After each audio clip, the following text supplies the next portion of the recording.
Team India గెలుపుతో కాకినాడలో సంబరాలు మిన్నంటాయి. టీ20లో మూడోసారి గెలిచి భారత్ విశ్వ విజేతగా నిలిచింది.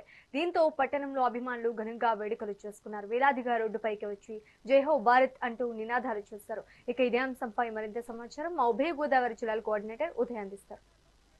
పండుగ చేసుకుంటున్నారు. 2020 వరల్డ్ కప్ ఫైనల్ అయితే ఎంతో ఆసక్తికరంగా ఉత్కంఠగా జరిగింది. ఈ ఫైనల్ మ్యాచ్ లో మొదటి నుంచి ఆధిపత్యం ఇండియన్ బ్యాటర్స్ అయితే మొదటి నుంచి ఆధిపత్యం చూపించారు. అలా ఓపెనర్స్ అయితే అభిషేక్ శర్మ, సంజు శాంసన్ ఎంతో నిలకడగా ఆడుతూ స్కోర్ బోర్డును అయితే పరుగులెత్తించారు. మరోవైపు బౌలింగ్ విభాగంలో బుమ్రా అయితే ప్రత్యర్థులకు అయితే చెమటలు పట్టించాడు. 4 వికెట్లు తీసి విజయానికి ఖరారు చేశాడు.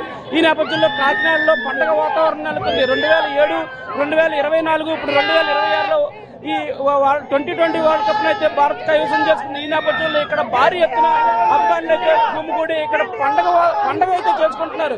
క్రికెట్ అభిమానులకు ఈ రోజు అయితే పండుగనే చెప్పుకోవచ్చు. ఇక్కడ చూసుకోవచ్చు మనం ఎంతో ఆనందంగా ఉత్సాహంగా అయితే రోడ్ల మీదకి వచ్చి ఒక పండుగ వాతావరణం నెలకొంది. కాకినాడ భానుగుడి జంక్షన్ లో అయితే ఇక్కడ ఒక భారీ స్క్రీన్ ఏర్పాటు చేశారు. ఈ స్క్రీన్ మొదటి నుంచి ఈ మ్యాచ్ అయితే అభిమానులు ఎంతో ఆసక్తిగా తిలకిస్తూ ఇక్కడ ఒక పండుగనైతే చేసుకుంటున్నారు. మొదటి నుంచి తమ ఆధిపత్యాన్ని భారత బ్యాట్స్మెన్లు అయితే మొదటి బ్యాటింగ్ చేసి తమ బ్యాటింగ్ నైపుణ్యాన్ని అయితే చూపించారు. 255 పరుగుల భారీ లక్ష్యాన్ని అయితే ప్రత్యర్థి జట్టు మీద నుంచారు. దాన్ని చేర్చేయడానికి అయితే ప్రత్యర్థి జట్టు తీవ్రంగా కృషి చేస్తూ ఈ ఘోర వైఫల్యం అయితే చెందిందని చెప్పుకోవచ్చు. బౌలింగ్ విభాగంలో బౌలర్లు అయితే సమిష్టిగా రాణిస్తూ భారత్ జట్టు విజయానికి అయితే కీలక పునాది వేశారని చెప్పుకోవచ్చు. ఈ నేపథ్యంలో మొత్తం మీద చూసుకున్నట్లయితే మూడోసారి కూడా భారత్ జట్టు అయితే ఈ 2020 వరల్డ్ కప్ అయితే కైవసం చేసుకుంది.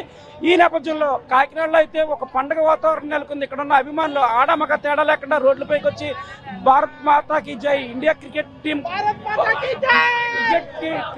అయితే అభిమానులు అయితే అభినందనలు తెలియజేస్తున్నారు.